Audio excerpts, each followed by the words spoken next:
Hey, welcome to the 5x3. Thanks for stopping by, checking us out. And today's episode is top 5 covers that beat the original. Sorry, Jim, it's not you, Glenn. They say art is never finished, only abandoned. Even so, some songs are released into the world as Picassos, while others feel more like sketches on a napkin. Over time, new artists come along and attempt to improve on both. Some have the courage to try and push beyond the greatness of a classic, while others prefer to uncover the unrealized promise hidden deep inside a misunderstood musical misfit. But completely transforming a song and elevating it to unimaginable new heights isn't just the highest form of flattery, it's magic. Today, Glen, Dave, and Jimmy unveil their majestic top 5 covers that beat the original on this episode of the 5x3. Welcome to the 5x3. I'm Jimmy. I'm Glenn. I'm Dave. All right, and today's episode is top 5 covers that beat the original. We were just discussing, is it just top 5 covers? But we found a distinction here with top 5 covers that beat the original. There's no question here. These are covers that beat the original. Oh, okay. According to Glenn, us. I sense some confidence with Glenn. Dave? No, I didn't sense confidence. I'm with you. Yeah? Yep. Top 5 covers that beat the original. According to our fully on board. Subjective Feelings. Fully on board. Personal feelings. Right. Yeah, that is one thing about this show. Thanks for dropping by. Leave your top 5 covers that beat the original in the comments. If you're here, if anyone's watching this show at all, feel free to please leave your comments. But we don't share our answers, so we don't know what each other are going to share here. So everything's kind of spontaneous. So and why don't we just get right to it? Glenn, why don't you start us out with your number 5? Okay, my number 5. I'm going to come in hot on this one. Ooh. Because I'm sure there's going to be some folks that take issue with it. Oh, Dave, are you ready to be offended? I am. Offend us, Glenn. Okay, so my number 5 was originally recorded by Black Sabbath in 1975 on the Sabotage album. Okay. Symptom of the Universe is the song. Mm-hmm. But guess who did it better? Oh, wow. Those are fighting words, aren't they? Okay. Wow. Okay. The Sabbath fans are going to come out of the woodwork. Yeah. Let me just, this thing, I think this is so freaking cool. This is the single, the UK 12-inch single. This is a staple of Glenn's collection. And then we might as well, since speaking of the UK, over there it was called Talk of the Devil. Really? So Talk of the Devil. I wonder if I got to hear the story about that someday. Well, it's the idiom that they use over there. Like we say, speak of the devil. Yeah, they say talk of the devil. Okay. It's just the idiom. Okay. Yeah. All right. So my first embrace of Black Sabbath was through Speak of the Devil. Mm-hmm. My preferred supply of Black Sabbath. I gotta be honest. Did you hear that? So you heard that version, the Ozzy version first before you ever heard the Sabbath version? Yes. Okay, so that's a pretty huge distinction. Yeah, I mean, that's what informed you first. So it's like Black Sabbath doing the cover. I'm a bigger fan of Ozzy than Black Sabbath. So, well, very different bands, really. I would say very different. But here we have Ozzy playing all Black Sabbath songs with Rudy Sarzo, Tommy Aldridge, who everyone might like to know that it came to our attention the other night that Tommy Aldridge does not crack Dave's top 100 drummers of all time. I was trying to make a splash. It's being dramatic. This was at dinner, folks. Doesn't even crack his top 100. He's not even in my top 100. And Glenn and I just spit out our iced tea. Yeah. Okay, fine. I'll take the heat. So, but this lineup: Tommy Aldridge, Rudy Sarzo, Brad Gillis. We've talked about Brad Gillis on this show. I just love this performance as Symptom of the Universe. I mean, to me, everything's better. I think the guitar riff is fiercer. I don't know. Maybe it's a more of the time metal element that I prefer to the original. And Tommy Aldridge's drums, they're wild. They're wild, yet more precision than the performance on the original. There's just something about the delivery of this song in particular where I feel it's better than the original. And that's all there is to it. That's all there is to it. Yeah, I mean, What say you, Dave? I can't argue with it. I'm not gonna, it's tough because look, Black Sabbath ends when Ozzy leaves. Like, I don't really care about anything that happened to Black Sabbath after Ozzy left.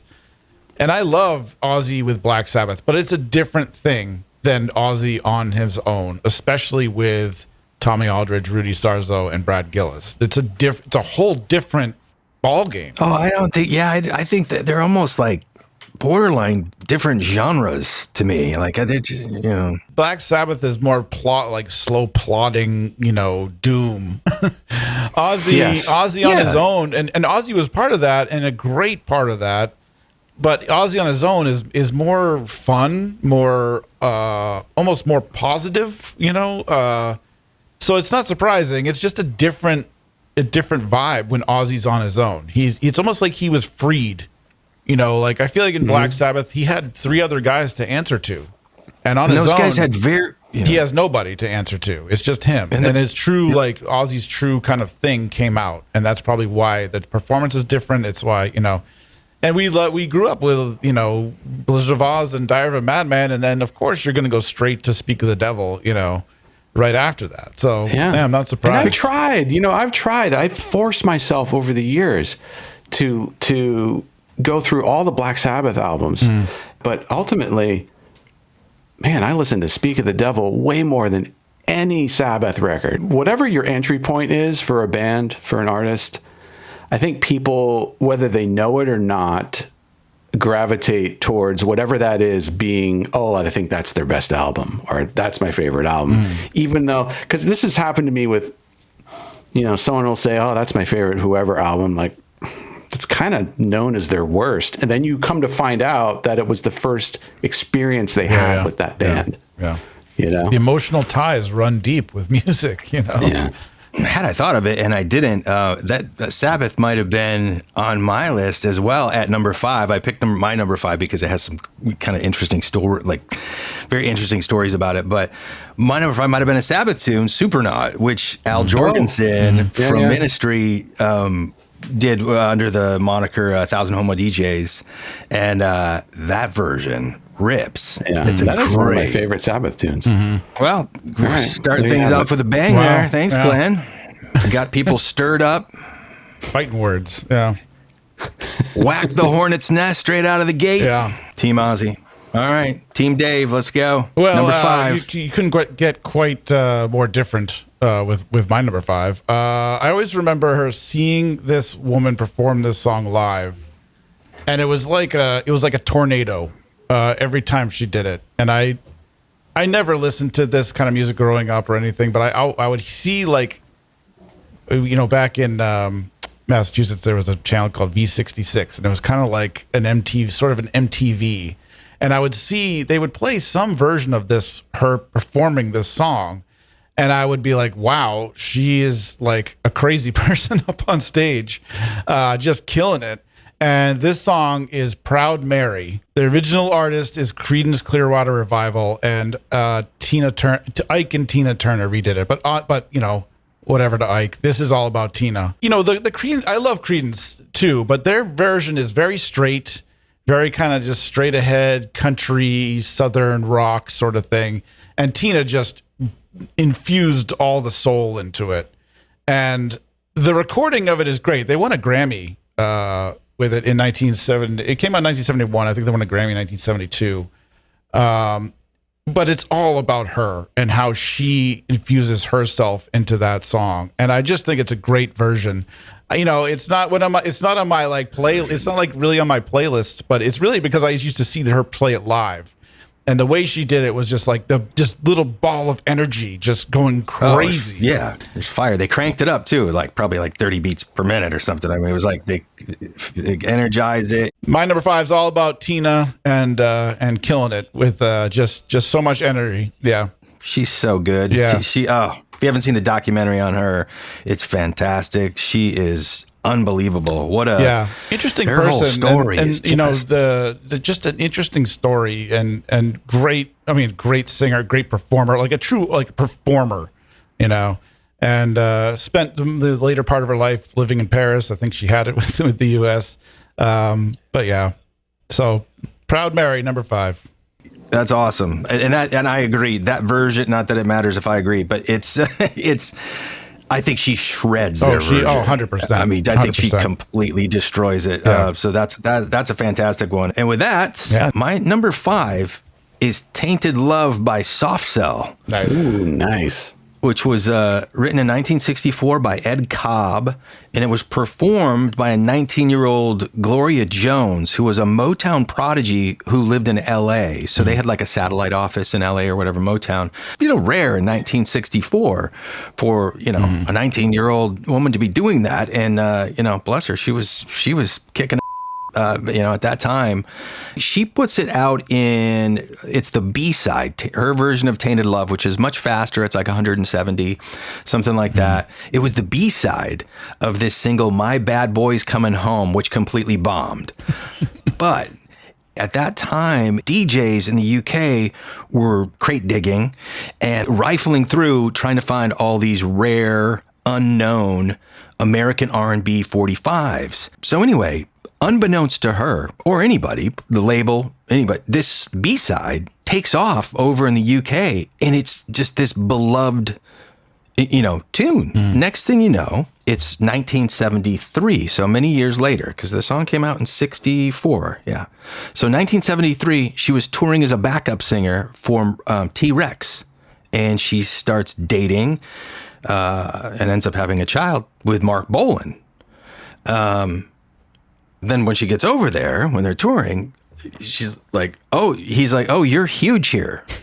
You know, by the way, everyone knows that song and loves it or whatever. And she's like, oh, wow, people know me, like whatever. Anyway, but in 1977, they were both driving. She was driving the car, got in a car accident, wrapped it around a tree. No foul play, no alcohol, no nothing, but it basically ruined her life.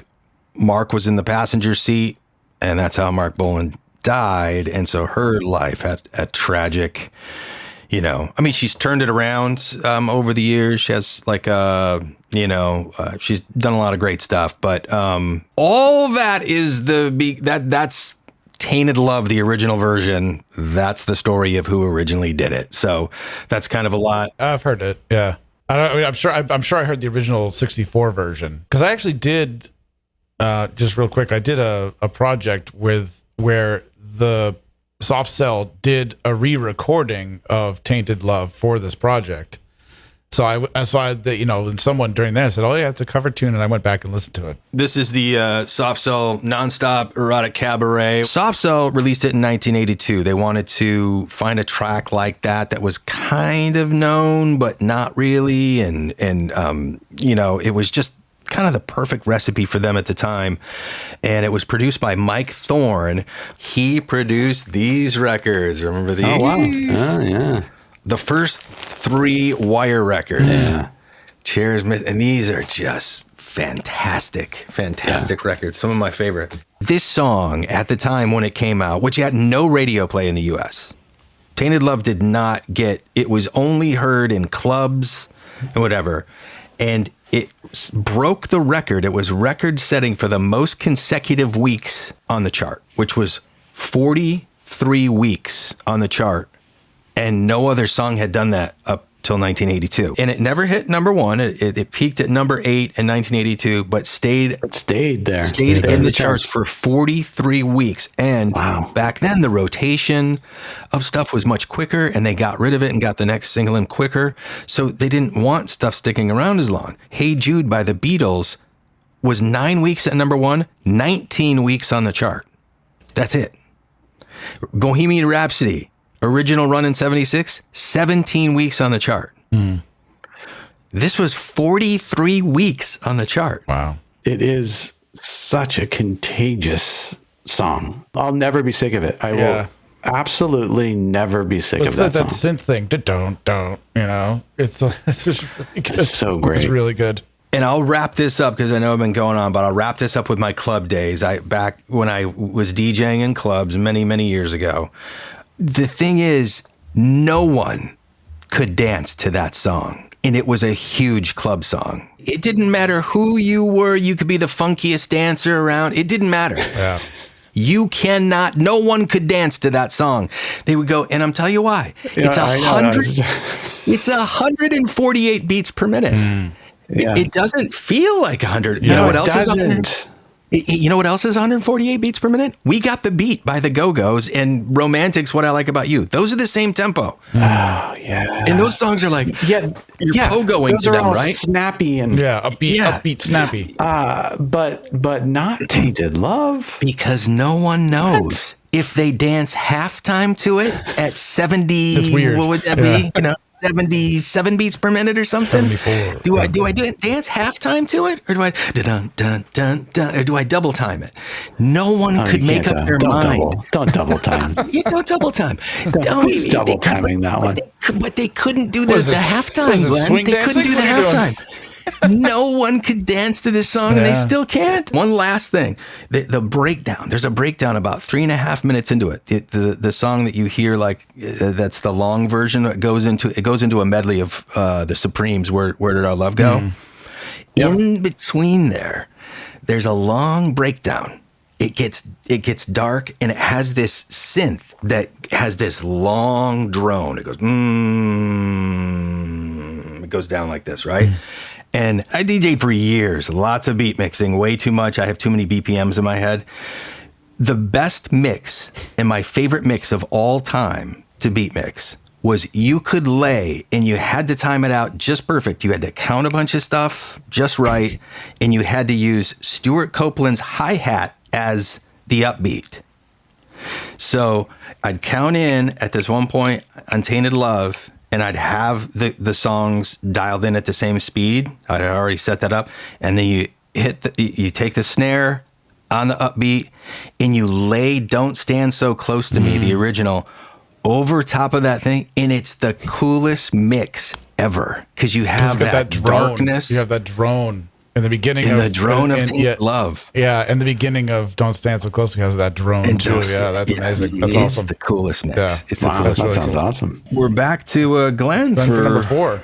For number 4. Number 4. Okay, let me just get my show and I tells want in order. I want more controversy. Oh, this is probably the most controversial thing on my list. Okay. Wow. All right. I'm ready for this. For sure. I'm going to get hate mail. Okay. Well, in 1968, the Beatles recorded Helter Skelter. Oh, he's off to a bad start. It's on the White Album. Rick, I'm sorry. Hang on. Rick Beato's calling. Hello, Rick. I'm sorry. Rick. Dave's sorry Sorry, too. Rick. We gotta fire Glenn. Okay. I've heard this. But I've in heard, 1983, yeah, I've heard this argument for years now. Oh wow. look at that pentagram. Look at the sheen. Look at that. It look is at shiny. that spot. Wow. that. The Japanese. That's clean. Japanese, I like that a oh, this lot. is in such good condition. I like that a lot. Yeah. Wow. Yeah. Is that an original? Like 80? Yeah, this is an original Japanese pressing. Ooh, That's that is really clean. Yeah. Yeah, and look at, I mean, come on, the spot varnish is so awesome. Look at that. That's a great cover. Okay. I stared so- at that cover for I don't know way too long man. All right, go Glenn, just go walk the plank, buddy. Well, yeah. Go ahead. Here's the thing. And I'm going to start with a quick story about the kind of says it all for me on this one. Dave and I and a couple friends were jamming, and everyone picked cover tunes to do, and you know, we get together and we'd run through the cover tunes, and Helter Skelter was on the list. And this ensemble had never played this song together, and counted it off, and boom, we went in and we finished the tune. And one of our buddies turns around. He was playing bass. He turns around and looks at me in a disappointed way and says, "Oh, so I guess we're playing the Motley Crue version."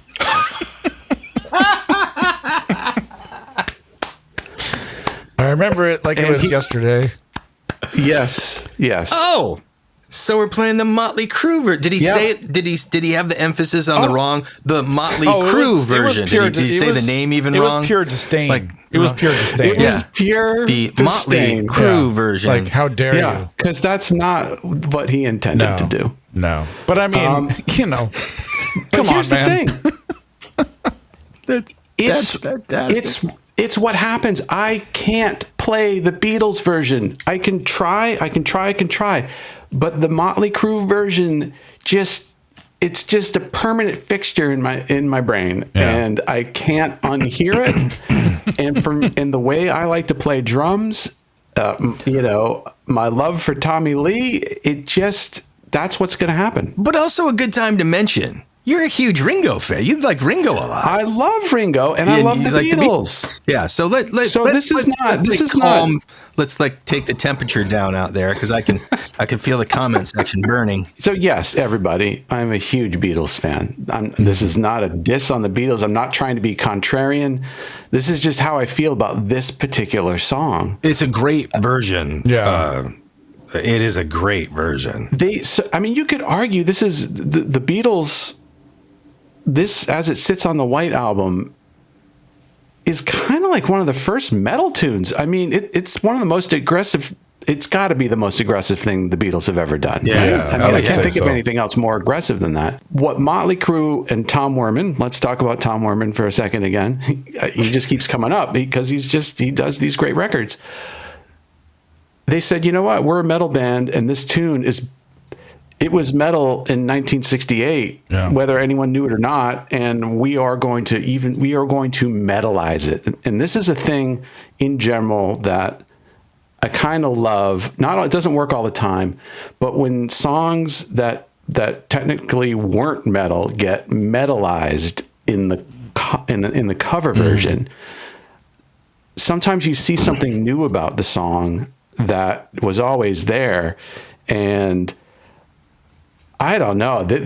Somehow, Helter Skelter became a Motley Crue tune on "Shout at the Devil." I was just gonna say, like that. It's like it almost could have just been written by Motley Crue. Like that's what I'm saying. It fit in exactly with their vibe. Like that song as a whole, like because it was so heavy that the Beatles did it. Is this the subject matter? What they're saying, lyrically, it just fits as a Motley Crue song too. Yeah. Well, I think like how much like dance mixes and remixes of songs elevate and energize songs, I think metal versions and covers often give it that same, completely different than dance music, but it gives it that energy. It gives it a whole new energy. Yeah. I've heard that a lot in hard rock covers. That it's like it gives it a lift. Sometimes a much needed one. And there's a little swagger. I would argue that there really was no swagger in the original because that wasn't the intention of it. They do swing it a little more. A little bit. Like if you listen on the original, it's very almost staccato. Like down. It's very straight, super straight. Yeah, that's true. And the Motley Crue version has it's got a little more it groove to it. Yeah. So and it's got cymbal chokes. Everybody, cymbal chokes. Some of his greatest cymbal chokes are in that one. I don't know. I mean, think of it being. I'll say it. I like their version better than the Beatles version. I think you're right. I mean, there's definitely merit to the Beatles one. And you're right. It was very heavy for them, and Motley Crue just took it and went that little extra step and just turned it into their own thing. We're on Dave. Yeah, my number 4. Well, Jim talking about being from Michigan and Motown. This song was released in 1964 by Martha and the Vandellas, redone in 1982 by Van Halen. This is Dancing in the Street. I actually really like the original. I think it's a great song. It's so fun. The reason I picked this is because Eddie's guitar performance on this song is so freaking cool. It starts with a mini moog, and it's got this really kind of like crescendoing, like weird sound effect thing. And then he's playing the riff, but he's playing it with delay. And like no one had really done quite. This is before. I mean, I guess Edge was just starting up, or he was coming into it. But Eddie played it rhythmically with delay, and some of the scrapes he's doing, he's hammering, he's doing all kinds of stuff, and I just love his guitar performance on it. And I think Van Halen's version is, it's more of a party version. It's really fun. But it's all about, for me, it's all about Eddie's playing on this one, because it's hard to say that this one is quote unquote better than the original, because they're very different in terms of how they're performed. The original version, it's like a Motown dance song, like soulful. Yeah. And Van Halen made it. Yeah. I've said this before. Van Halen's kind of vaudevillian. That's what they turned it into. Like it's like a party thing, you know. It's so groovy. It's so groovy. It's such a groovy, great Van Halen. Yeah, I thought Van Halen did a great job of it. I would argue it's better. Okay, possibly. Yeah, sure. I mean, if you like Van Halen. Yeah, and it's like a tasty soup. Yeah. There's a lot going on with the guitar and everything, but it's fluid. The background, the keyboards at the beginning. Yeah, I love that. Yeah, it's awesome. What is that? It's a mini moog. It's a mini moog. Is it a mini moog? Eddie plays. Eddie wanted to play the whole song with it, but they said, I think Ted Templeman was like, no, play the guitar. Yeah, the background vocals are really cool. And I've seen, he doesn't do it on the record, but when I've seen them play it live, or I've seen it on YouTube, and Alex does it 4 on the floor through the whole tune. Which he plays the kick drum on every beat. So it's just a great version of the tune. I mean, I think it's really fun. It's like a summer song. Like it's like gets you in a party mood. Yeah. You need to be sipping on a cold, cold something. Exactly. They were dancing in the street, which interesting because they have a lot of Van Halen has a few cover tunes. They love their covers. They love their covers. Yeah. All right, Jim, number 4. My number 4 is "Blinded by the Light." By Manfred Mann's Earth Band. This is gonna. I know you guys. This is probably going to be one you guys. I feel like you might push back a little. Is this going to be tough for you? Because I know that you're a fan of the original. I mean, the artist. Oh no, I love Bruce, but they mop the floor with his original. I mean, you go back and listen to that original. It is a disaster.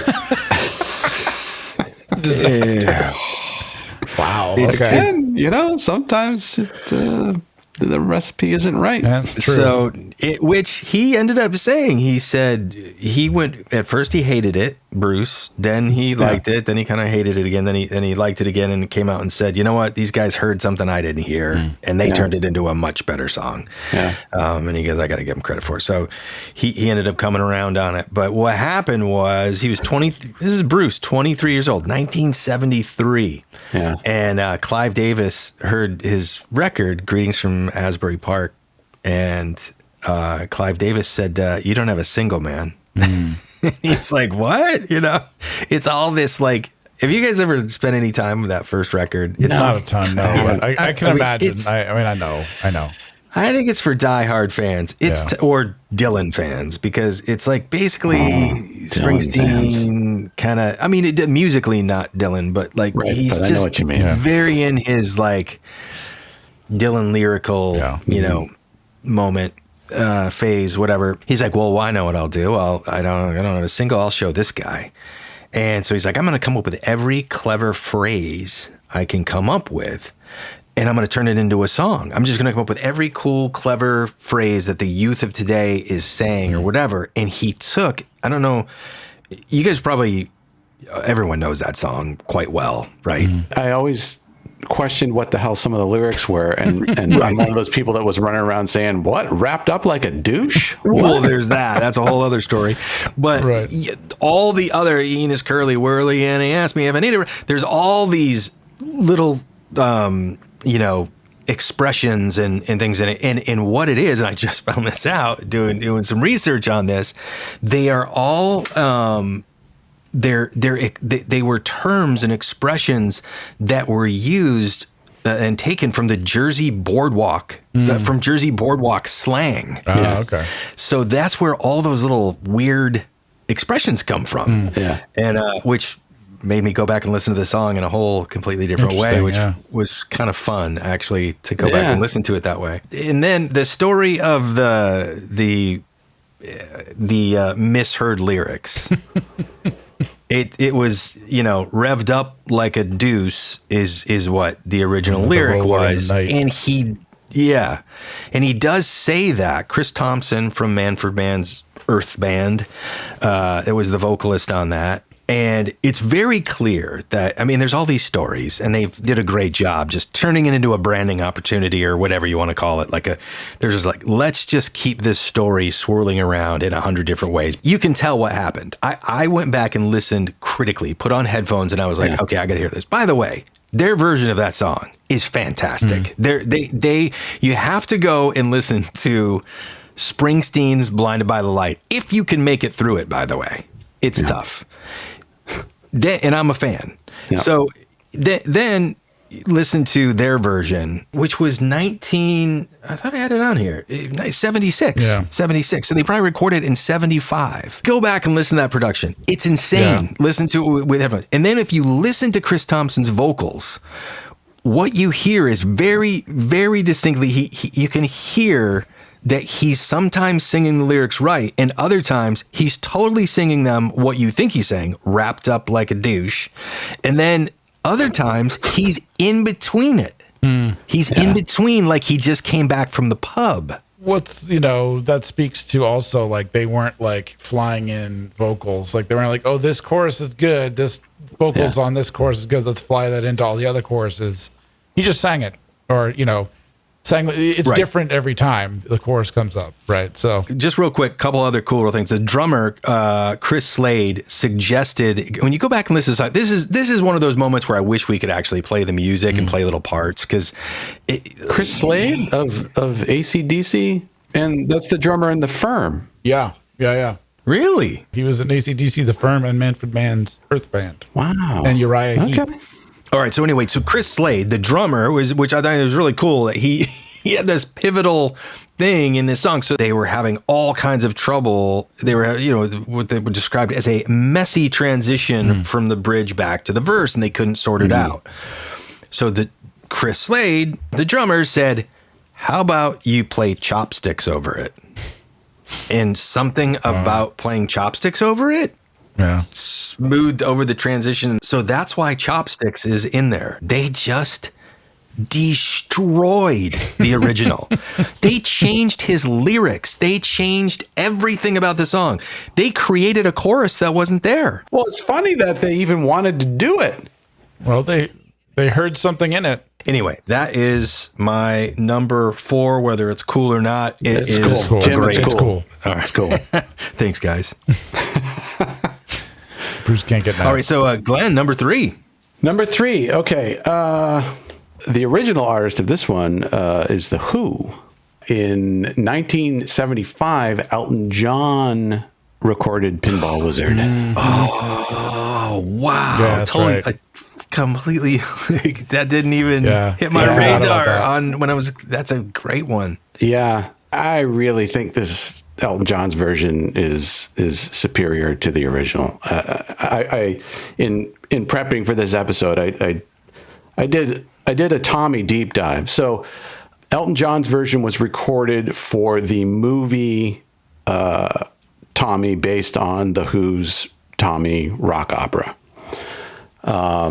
So in a way, Elton John's cover of Pinball Wizard, it's got the stamp of approval. I mean, the Who were involved, And what's interesting is additional lyrics were written by Pete Townsend for the Elton John version. And also they added some cool stuff like they grabbed a little bit of I Can't Explain and threw it into the Elton John's Pinball Wizard. Really interesting arrangement ideas, and obviously it became a piano-heavy song. I just thought it had a very magical feel to it. I think it brought the character more to life than the original did. And Elton's vocal performance on it is just, it's so good. It's so good. It was on Elton John's Greatest Hits Volume 2. So it's the last track. It's the last track on this. And guys. Yeah. I was always put off by this cover. Yeah. Well, you don't like people activities. You don't like activities. You didn't like the skateboard on the NXS kick cover. My God. I mean, but when you is look he at playing cricket? Is it cricket or what is it? He's got to be playing cricket, right? Yeah, I mean, Or what's the Cricket? Yeah, that's cricket. Crickety. That's cricket. Yeah, that's cricket. Yeah. No, it's very British. It's Why? very British. why? Yeah. Why? Why is he playing cricket on his Greatest Hits Greatest 2? Hits Volume 2. I mean, because the cover of Greatest Hits Volume 1 is awesome, I think. That's just him at the piano, so right? That cover? Yeah. It's just so you, classic. you can put anything on that cover. You can put anything you want on that cover. And you're like, how about me playing cricket? Look at the face he's making. Yeah. What's that face? That's like the face that Glenn makes at me when he's just making fun of me. You know? Yeah. Is it like Sure. Are you sure? Are you sure? Okay. This is my favorite version of Pinball Wizard, and I gotta say, I listened to Tommy in its entirety for the first time in my life. I don't know. I've never done that. I've never listened to the whole thing or seen the movie. I've never seen the movie, so Glenn's firing him up today, Dave. He's firing him up. Glenn, just ban yourself the from the Who right comments, under the bus Glenn. with the just don't read the comments on this one. Just take the a Who break. right under the bus today with the beat. Yeah, it's fine. You gotta shake the tree every once in a while. You know, But I'm not the right person to talk about the Who. No, he's not. I No have one's Who's safe. next. No That's one's it. safe. I have Who's Next. Yeah. I like songs, certain songs. Yeah. But man, I gave it a shot. I listened to the entire thing. Well done, Elton. We can work on the reissue of that Greatest Hits Volume 2 cover, and then we'll be good. And dare I say, Nigel Olsson gave a much better drum performance. Oh, I know you're not a Keith Moon fan, though. I appreciate him, but yeah, I'm not. you know what that is. Keith Moon. You know what? No, you know what? You know what I've discovered, or what I've thought. Come on, Dave. We have to give it a second The way before you. I know. Glenn just said. I didn't even hear. What did he say? He's not over the moon. Oh, okay. About Keith Moon. The puns. It's a good pun. This is actually a perfect segue into my number 3, because Nice. musicians of certain generations, they are beloved by certain generations. There are a whole generation of drummers before Glen's that absolutely love Keith Moon, just as there are a generation of guitar players before me that love Jimi Hendrix, right? Mm-hmm. And I have nothing but respect for Jimi Hendrix. He's not one of my favorites. But I respect the hell out of it. Like Dave, this is an excellent point to make. Thank you. We're just lighting up everyone today. But we're down to Watchtower viewers. Yeah, I know. It's our only audience. Watchtower viewers viewers. just declining. Still tuned in. The only ones. Jimmy, But under the bus. I think I do make a valid point here. So throughout my life, I understand Hendrix. I get it. I'm with you. He's just not in my top echelon of guys that I believe to be the best. That being said, I've started listening more to him in the past, 5-6 years, just here and there. So my number 3 is All Along the Watchtower. Originally done by Bob Dylan in 1967, Jimi Hendrix released it 6 months later in 1968. Jimmy, Wow. he would do Yeah, I didn't this. realize Like that. I remember there was a Beatles documentary where they released Sgt. Pepper and they went to see Jimi Hendrix play like 2 weeks later, and he played Sgt. Pepper at his show. Like he would just do that sort of stuff. Bob Dylan's version is, I don't care about it at all. It's not that good. Even Bob Dylan, he said Jimi Hendrix found things he didn't even know were there in that song. And Jimmy's version is just so great. It's intense. It's dark. His guitar performance is great. His vocal performance is great. It's just full of energy. It hits you right over the head. And even Bob Dylan said, it's all you, dude. Like, you did it right. Mine is not as good as yours. When the original artist says, mine's not as good, you know you've done something right. As far as songs, I mean, he just killed that. Yeah. It's a great song. Yeah. Great version. Great version. So, yeah. And I don't want to listen to Bob Dylan's version. No, and it's not even like I could go back and be like, oh well, Dylan had a kind of folksy thing. Like, no, it's just not good. It's just not like you said with Bruce. It's like it's just not as good. Like it's just not even worth like going back and exploring. We're lighting them up today. Just piling them up. Just bodies under the bus Strewn about today. us all over the place. I mean, it is like a celebrity death match over here today. Welcome to the 5x3, folks. Yes. You have entered the octagon. Well, Jim, who's the next victim? Jim, come on, give it to us. Oh my gosh, who can I light up? Wow. I wish I could. I wish I could follow that with some fire, but I'm going to follow it with some funk. Okay. My number 3, going back to we're talking about, some of the early 45s that we bought, aging us now, and I got Strawberry Letter 23 by the Brothers Johnson. Oh, wow. And it's a Quincy Jones production. Quincy Jones did so many things, obviously the Thriller and all that. So, but this song is one of his masterpieces. And it's one of those ones you have to sit down and listen to with headphones on and get blown away at the production. You just can't believe what's going on. And he's just, there's so much subtle stuff going on.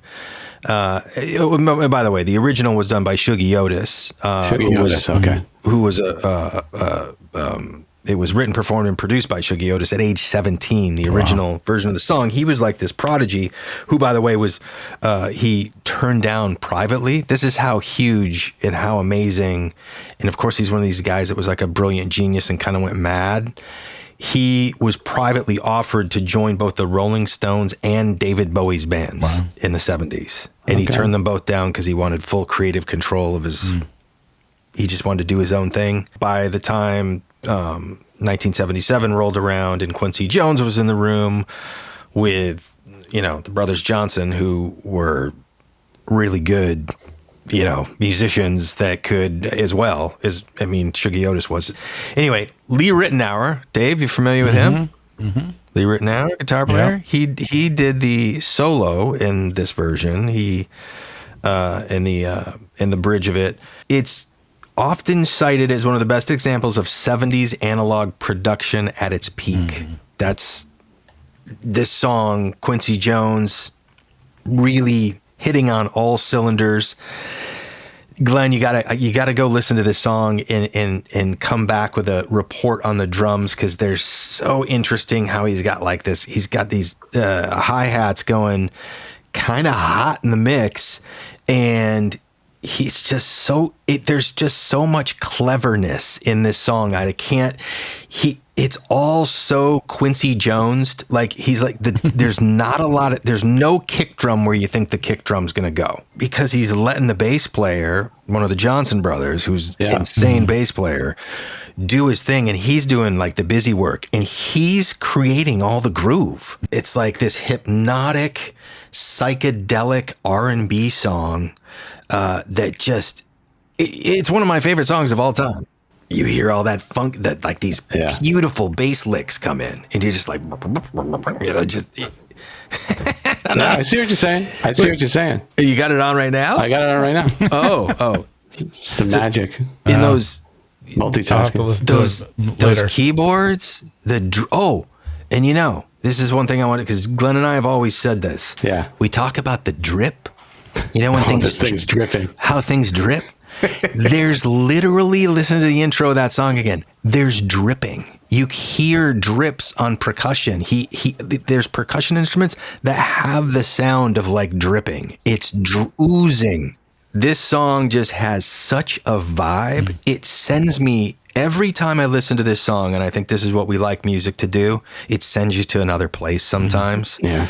Every time to this day, since the first time I bought that 45, to the time I was just listening to it earlier this afternoon, it takes me to a different place. It's a different zip code, man. It's a different zip code on a different planet. The title refers to a love letter, letter 23, that was written in a reply to Strawberry Letter 22. So the song is written from that perspective. That's why they sing Strawberry Letter 22.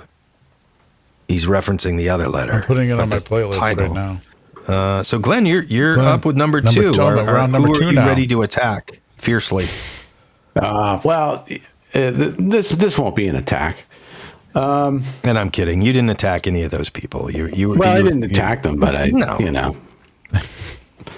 you kind of came clean on your love or level of love.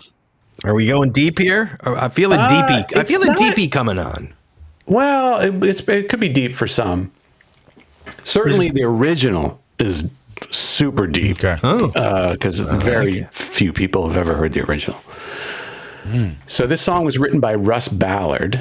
I And remember it Russ. was, yeah, it was originally recorded by a band called Hello in 1975. And the song is New York Groove. And I didn't know that was a cover. it's a cover, and it was I did not know that was a re-recorded cover. by Yeah. Ace Frehley Yeah. on his Kiss It's solo so album. good.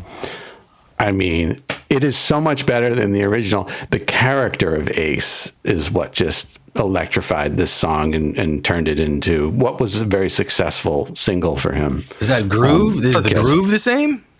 It does actually. the The same- drums are actually quite similar similar, on the yeah. original. Oh. Never knew so that was a Wait, cover. the original was 75. When was the solo album? It's 1978. Okay. So not that much later. When people think of the Kiss solo albums, Ace is regarded as the best. Yes. People will argue this, but I'd say the general consensus is Ace's solo album is the best. He's the only one that kind of did a Kiss record, but on his own. Yeah. Over the years, I've grown to appreciate the Paul Stanley solo album. I always liked a few songs on the Gene solo album. Peter Criss. Pretty tough. Peter Criss solo album. I'm not there yet. Still not there yet. Yeah. I keep take trying. time. It's gonna take time. I'm not gonna explore I've that been one. trying since 1978. All right, New York Groove for Glenn at number 2. Dave, we are to you, my number friend. 2. Getting a little emotional here. Normally, I don't like songs that are in movies or that are like redone for movies that much, but this song, my daughter loved this one movie, and it was called Trolls. And in the movie, Justin Timberlake and Anna Kendrick do a version of True Colors by Cyndi Lauper. And Cyndi Lauper's version, this is, might get comments about this. I don't like it. Here we go. More I know. people under the bus Just today. listen. Give me a chance. I'm kind of, it's never been my favorite Cyndi Lauper song. I mean, it's a very quirky. I'm going to defend. It's a very quirky Cindy's song. honor. It's very quirky, and I don't feel like the way that she did it just lives up to the message and importance of the song. I feel like it didn't quite fit. Whereas Her voice has a little too much character in that, like a little too. she whispers affected. a little bit in it. The Justin Timberlake and Anna Kendrick version is very simple. It's a guitar and a little bit of there's I think just a violin or maybe a cello, but the way they do it, it's very emotional. It's very well done. Yeah. Anna Kendrick can sing, man. She has an amazing. Heck yeah. Their harmonies they do. yeah. She has an amazing performance. Their voices sound great together. I think it really nails home the message of the song, which is one of the most like beautiful messages of a song, probably maybe ever. It's, you know, staying true to yourself, being who you are. So this is gonna be on my number 2 cover. And I'm not trying to, you know, diss Cyndi Lauper. I love Cyndi Lauper. Yeah, no. I just don't think she quite. But you're right. I don't think she quite got it on her version. But I will say also, I have seen her play it live. She does it like by herself with. I looked this up. This instrument's called a mountain dulcimer. It's like almost like a lap steel guitar. Yeah, and she sings I've seen that. out of it. She does an amazing job live. Just the recorded version is not my thing. Well, So she who was wrote still the in tune? she was kind of in a character back then, Yeah. remember? I mean, she was a character. So it was written by Billy Steinberg and Tom Kelly, and apparently the story goes that it was she took it and changed it, did her own thing to it. I think she just went a little too far into the quirkiness, you know. Yeah, I agree. I agree. That's a really good point. It's her interpretation. Yeah, and she and just, so you know, when you get to the movie version of it, the Justin Timberlake version, it's so poignant. It's well thought out. It's well done. It's well sung. The instrumentation is very good. You know, and I've heard it all the time because my daughter loved that movie, and it's just something stuck with me about it. So she was at peak Cyndi Lauperness at that moment. She had just come off of all the success from the Girls Just Want to Have Fun record, and then the True Colors came out, and she was I think it's a great point that you make. I think that she Cyndi Laupered it more than she needed to. You hear her now, and she does not Cyndi Lauper it like that with a character affected cartoony kind. She was almost like a cartoon character. Yeah. She was still caught up in the first album, maybe a little bit. And it just took a while for it to wear off. Maybe, yeah. It's just something about the JT and Anna Kendrick version that stuck with me. Awesome. All right, Jim, you're number 2. My number 2 is from Arif Mardin and Shaka Khan. This is I Feel For You, which is over here. This is one of my, like if you were going to do an 80s art gallery, like, you know, you have Duran Duran's Nagel, right? The Rio cover, but this is another does this not just embody the 80s? That's great. You know? Yeah, that's very cool. It's just so 80s. But this originally was done by this gentleman who, you know, don't blush, guys.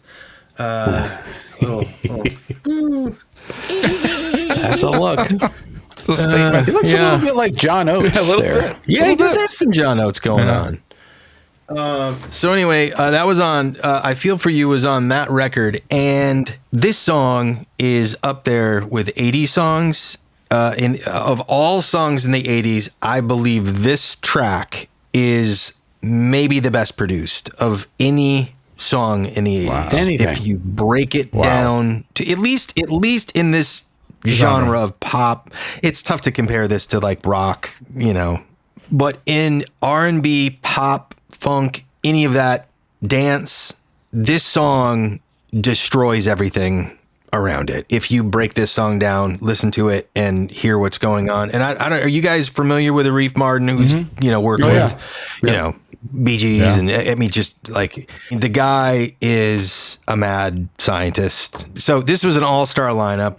Arif, he had to convince Shaka to do it because it had already been offered to Patrice Rushen, who, another one, I don't know if you guys are familiar with her. She turned it down. Prince asked her to do it. Then they tried to sneak it over sort of quietly and privately to Pointer Sisters, but you know, you got to go behind doors and not make it public that you're, you know, otherwise your ego is going to get bruised if they turn it down.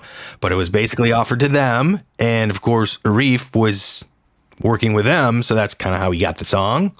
And he had to convince Shaka Khan to do it. I went to number 3 on the US Hot 100, number 1 on the R&B and dance charts, number 1 in the UK, won Grammy for Best Female Vocal R&B Vocal Performance in 1985. The production on this, I just can't say enough about the production on this record. Just listen to the quality of the recording. Just listen to the sound of it. How much it back and holds listen up. to it with this in mind. I mean, that's an amazing sounding song. you got to get lucky sometimes. Even with a great song, you can go in and really screw up a good song fast. Or you can screw it up over a very long period of time. Yeah. There's a lot of things that can go on. Yeah. So, it's no wonder some of these big artists have songs that get, unearthed and turned into much better songs by other artists. Yeah. And Glenn, with that said, Glenn's going to no give us pressure. the next example at number 1. It is you. Yeah. Number 1. No, this isn't going to fall into that category. I have a feeling I know what it is. I'm sorry to say my assaults Are over. Classic artists are over. This song has been, the original has been beaten by covers 1, 2, 3 times. Okay. So fully in the ground.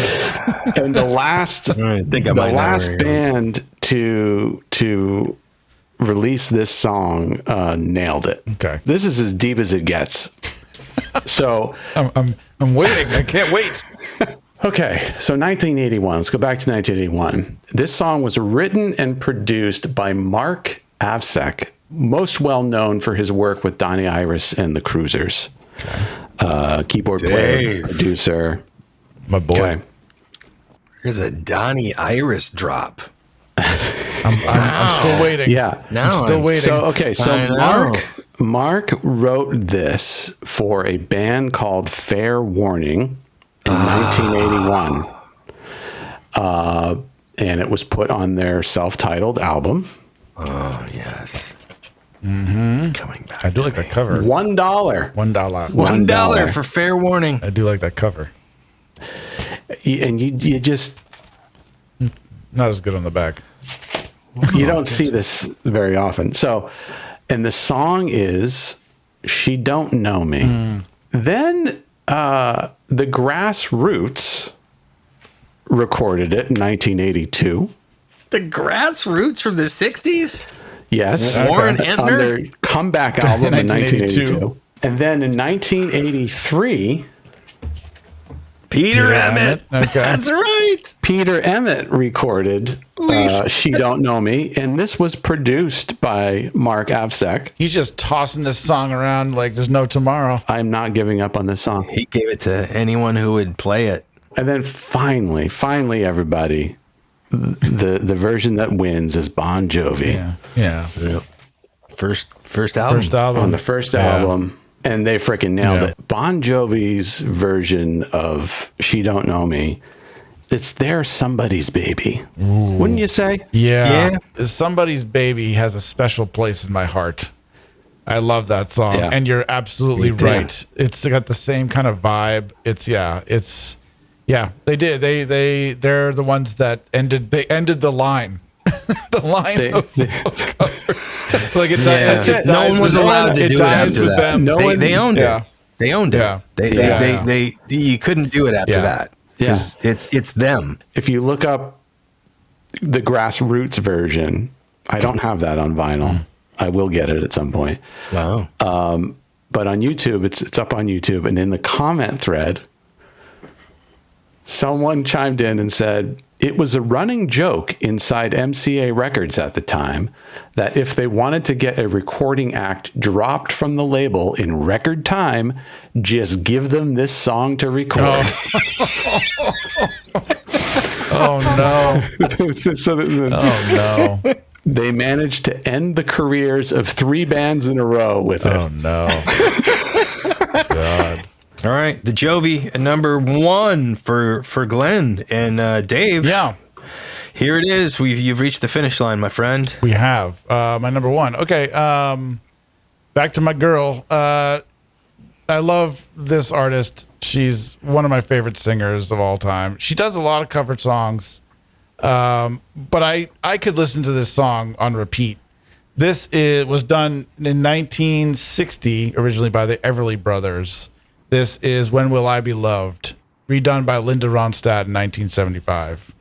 It's a short song. It's like I think it's 2:02, but it comes in, it kicks your ass, and it gets out. And like I said, I just love her. I think she's a powerhouse. I think his songs actually, I mean, the original version is very clean. It's very, Everly Brothers did great harmonies, but it's a little bland. It's a little milquetoast, you know. She came in, made it gritty. It's actually an interesting song sung from a female perspective. And she just put her spin on it, which is just great vocal performance, great harmonies by the band. It's like, I felt like this is as much of a big band performance of hers. It's not just her and backups. It's like her band. And, the Stone Ponies. Yeah, and it's just, I just love her. I think, especially on this song, like I said, I could listen to this just over and over and over. I try always when I'm in the car, I try doing the low harmonies. I'm not quite there yet. I almost went with a different Linda Ronstadt cover, but this one, the same thing, kind of like, that's the one, like last dude. time it kind of hit me in the face. Like, no, this is the one. Yeah. You know? She's an amazing performer and vocalist. Like, I think she did what those great live performances and those great, like, kind of country rock stuff. Like, that was what she, I think, really liked to do, but she can do a lot of stuff. So Jim, all right, it's Linda, on to you. It's Linda, on to you for your number one cover. Number one. Well, I hogged a lot of time at the beginning with my number 5, so I'm going to make this one quick, even though it's my number 1, because this one is a deepie. This one's a deep cut, but it's one that's super important. There's a reason it's number 1 on my list, because I want everyone to go listen to this song if they haven't heard it, because it's one of those songs you just have to hear. You have to hear. The song is Song to the Siren by the band This Mortal Coil. The original was done by Tim Buckley, Jeff Buckley's father. In 1970, he did the original. Melancholy folk, was the original version. It was very almost shanty-like folk, like Gordon Lightfoot-ish kind of, great version. I mean, his version's great. This version by This Mortal Coil is basically a music collective of the owner, the guy who started 4AD Records. This was 1983 that this came out.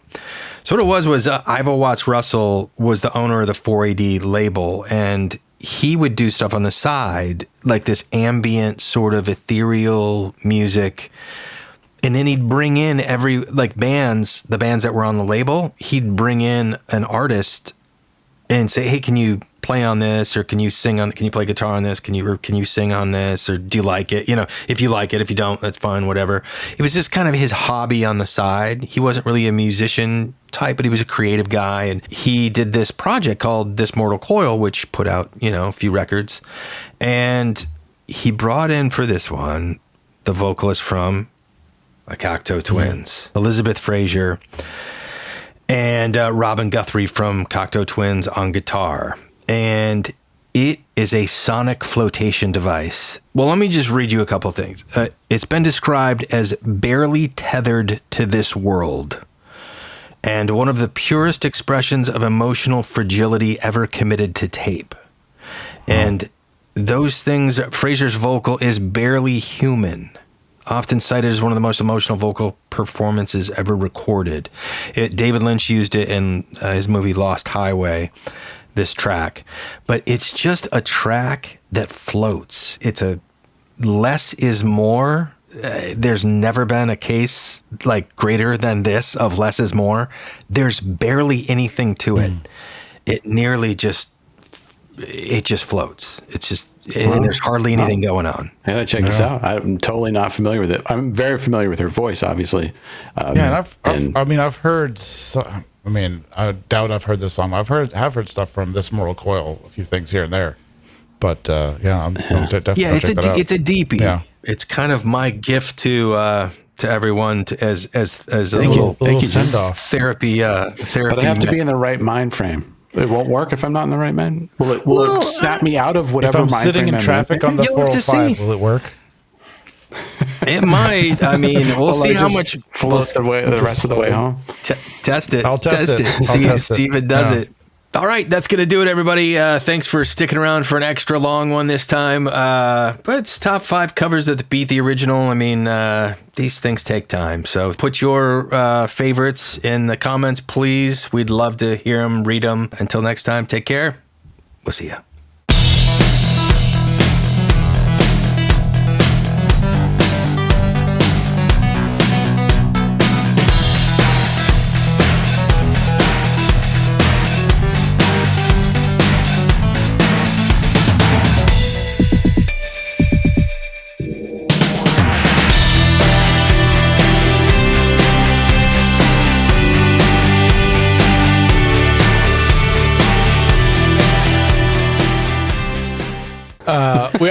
We should do a proper sign off though.